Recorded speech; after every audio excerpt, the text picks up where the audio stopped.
We're talking about vision today, and whether we know it or not, we are all creators. If there is a creator that we know as God, Spirit, infinite intelligence, however you know that all-knowing power, there will be creation. Creators and creation. We are the vehicles, the vessels of creation, and we're creating all the time. Our world out there is the physical manifestation of what we think about our life, because we're always creating, either consciously or unconsciously, and unfortunately, most of the time we're creating unconsciously from our past experiences, from our past teachings, what we've learned about life, from the big pool of collective consciousness of all the thoughts that have ever been thought. And we need to step up in our vision of life in order for us to do what Tina said, say yes to life, yes to life. We've got to be able to do that by our vision that life is good. And sometimes it's hard. Barbara, thank you. I don't know how you find Rumi readings that I don't know. I love it. But yes, we have to pull the thorns out of our hearts so we can make room for a greater vision. You know, I thought today, well, what do we talk about vision? Reverend Sage did a beautiful visioning, and we need to do that longer next time because it was good. The visioning process about what's God's vision for our life. So I was going to leave that up to you, but I decided not to. Actually, Spirit decided not to. Worked through me to talk about a vision I want for all of us, and I'd like us all to focus on it. I went to the doctor's office this week, and it was for a silly little reason. It was Thursday afternoon, and my nail technician, or manicurist, or whatever the appropriate word is, told me she saw a little bump on my hand she didn't like and to get it checked right away. So I called, they took me in the next day. So I go into the doctor, I'm thinking, this is just, I'm really embarrassed going in for this little tiny thing. But I went in, and a new nurse took me in. And she took my blood pressure. Well, you know when you go to the doctor or the dentist, your blood pressure is always a little higher. And so she took it, and she was asking me the questions about my medication and all the same. And she goes, we need to lower that. Well, I looked at it and thought it looked pretty good, but whatever. She said, okay. So she walked over and sat down on her little stool and said, I want you to think about kindness. Yeah, and she said, think if the whole world and everyone in it were kind. Can you imagine if everyone took responsibility for the energy they're putting out, and they wanted to put out kindness? Wow. She came back, and my blood pressure was so low I almost had to raise it. Just from the thought of kindness, the whole world being kind. I had that experience of what it would be like to live just with kindness as at the forefront of your heart and mind all the time. And I thought of the Dalai Lama, and he said his religion is kindness because it's a universal language. Everyone understands kindness, whether it's the kindness in your eyes or your touch or your words or your laughter or your voice or your hug, whatever, your touch, whatever it is. And then, so that was Thursday afternoon, and then Friday morning I woke up early because we were going down to San Diego to see the King Tut immersive with our kids and our little granddaughter. But so I was doing some reading, and the Dalai Lama popped up again. It wasn't a book about the Dalai Lama, but he had a story. And it wasn't his story, it was actually Leonardo Boff, B-O-F-F, a Brazilian theologian, philosopher, and former Catholic priest story. He said he and the Dalai Lama were at a freedom and religion conference, and during a break, Leonardo took the Dalai Lama aside, and he wanted to bait him. He wanted to hook him in a little bit, and so he sort of, with a little bit of sarcasm said, "So, Your Holiness, what is the best religion?" And he knew he was going to say Tibetan Buddhism. He just knew it. And so when the Dalai Lama looked at him and smiled and looked at him in the eyes and said, "The best religion is the one that brings you closest to God. The best religion is the one that makes you want to be a better person." Well, Leonardo felt a little ashamed of himself. And so he asked the next question because he was embarrassed. Well, what is it that makes me a better person? And His Holiness responded, whatever makes you more compassionate, sensible, flexible, loving, humanitarian, responsible, and ethical. The religion that will do that for you is the best religion. And the Dalai Lama went on to say, but I don't really care about your religion or whether you have a religion or not.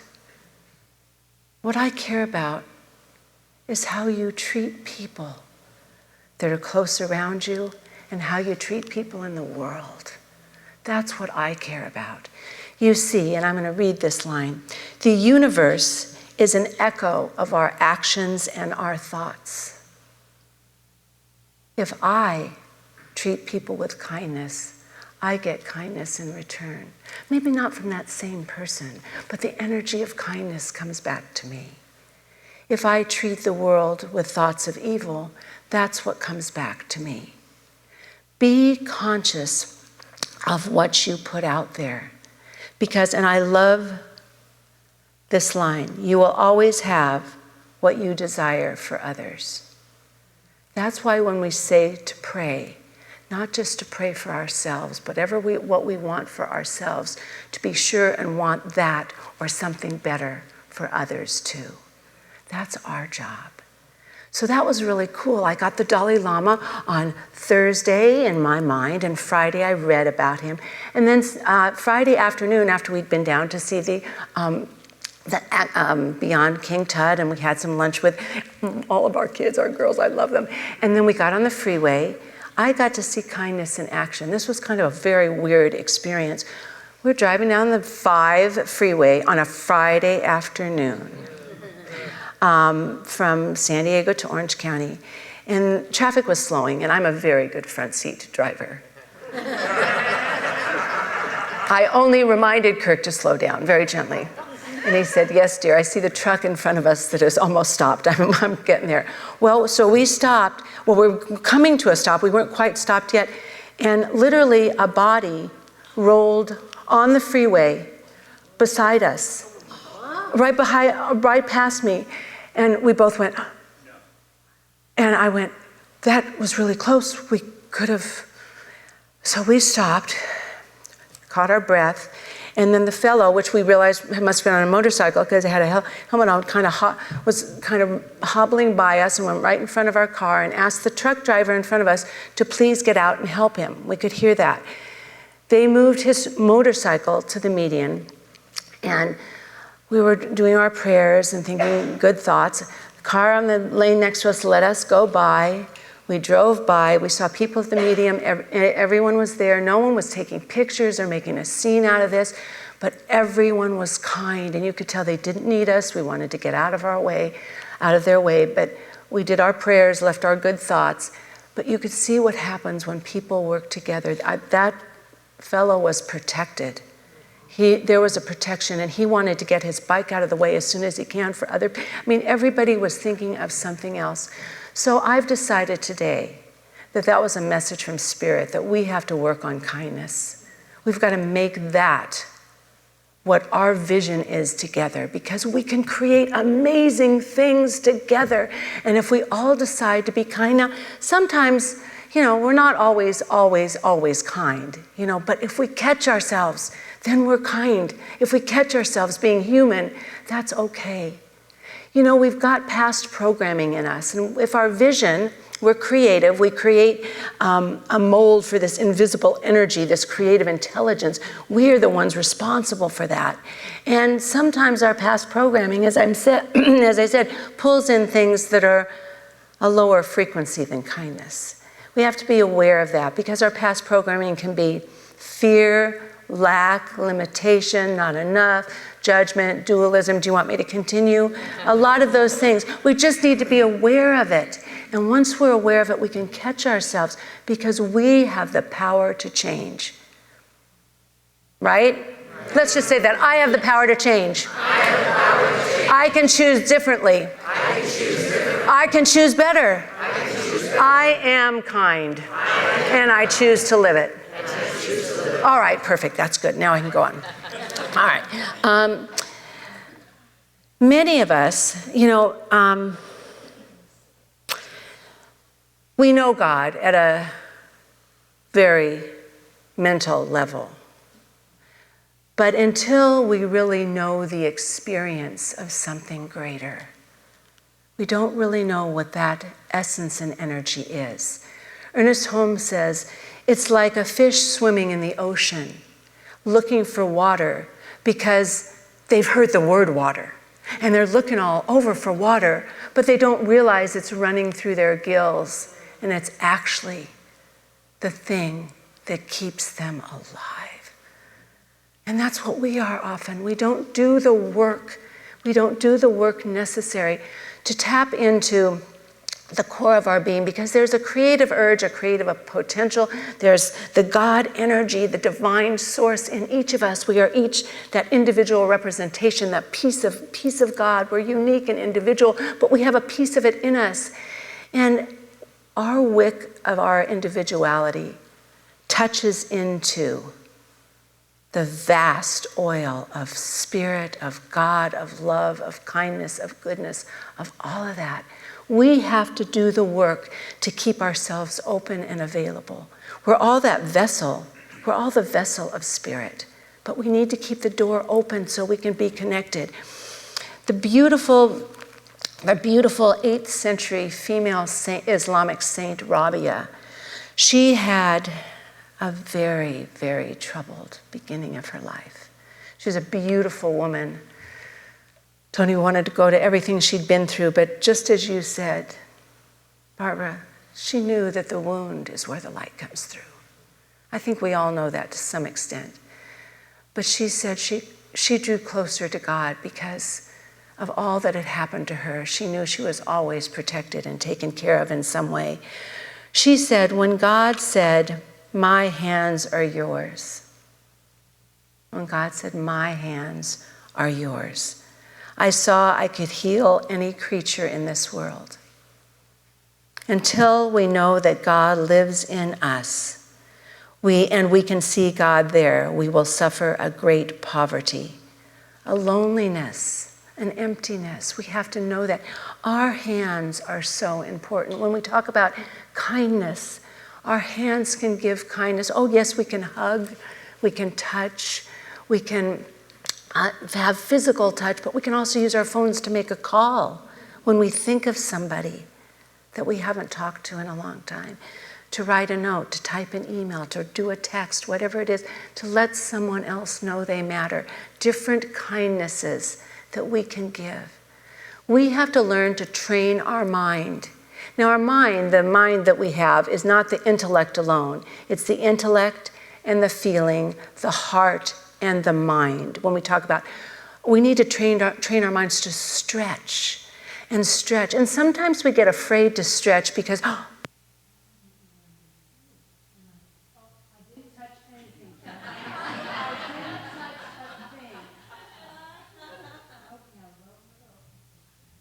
Oh, from there, but there's a microphone. Okay. All right. We have to stretch our minds to include more spirit, more possibility, more creative potential. Now, stretching our mind doesn't mean we have to do exuberant, extraordinary things. Remember, in the mind of God, there is no large or small. There's just creativity. There's just creation. We can go and we can be kind to our plants and water them. We can be kind to our animals, and we can be kind to ourselves, as Tina was singing about. We have to be kind to ourselves before we can possibly be kind to others. We have to start there and know that we're valuable, we matter, we make a difference. We have to do all of that and then use what we've been given. Now, to stretch ourselves, you know that thing I always do. It's a little harder when I have the microphone here.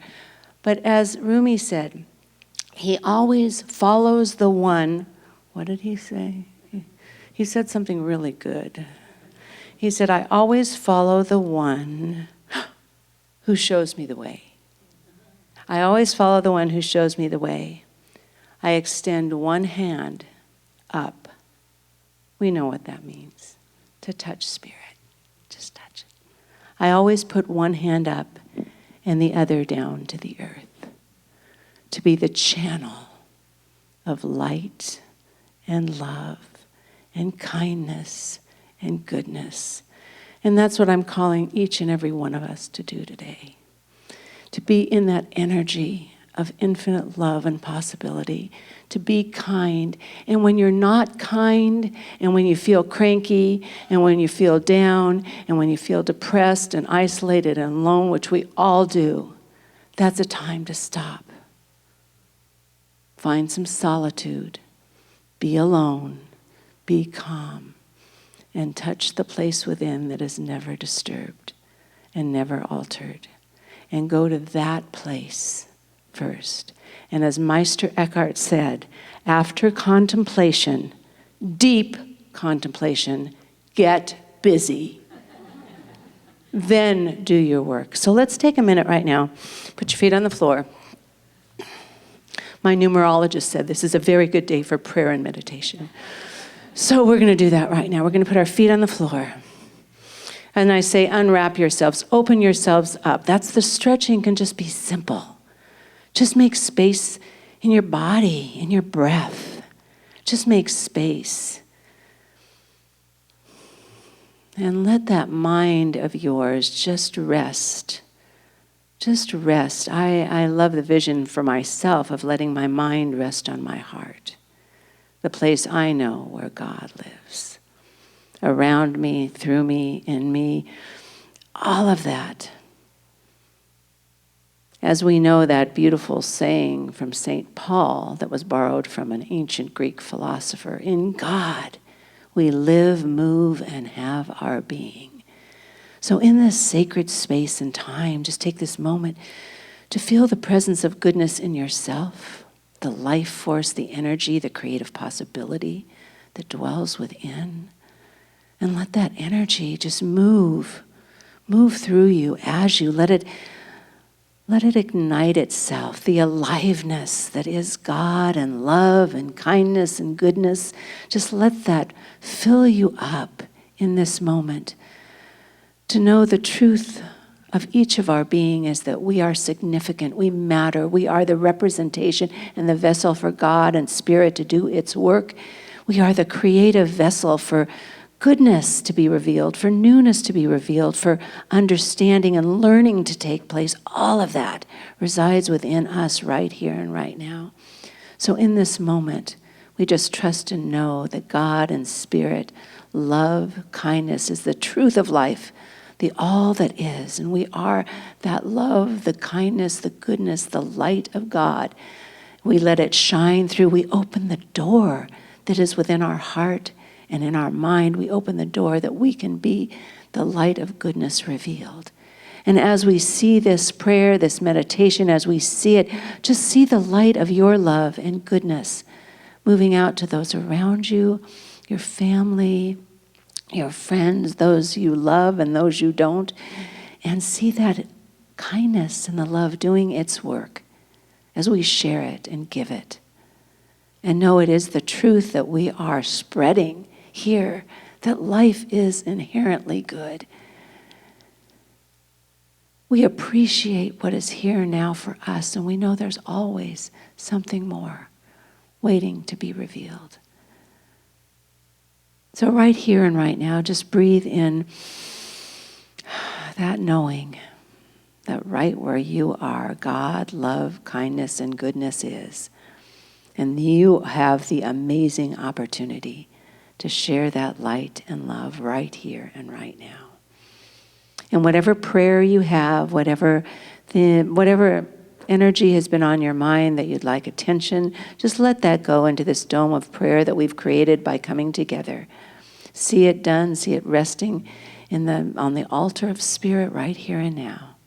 Know that as you have spoken that request, that it is being taken care of right now in this moment.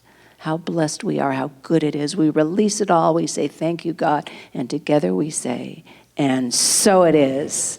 All right. So let's rejoice together. What are you going to do today? Oh, all right. Good job, Mary. Mary gets a cookie. What are you going to do today? Again? Be kind and love one another. And I know it's done, and so it is. I'll give this microphone.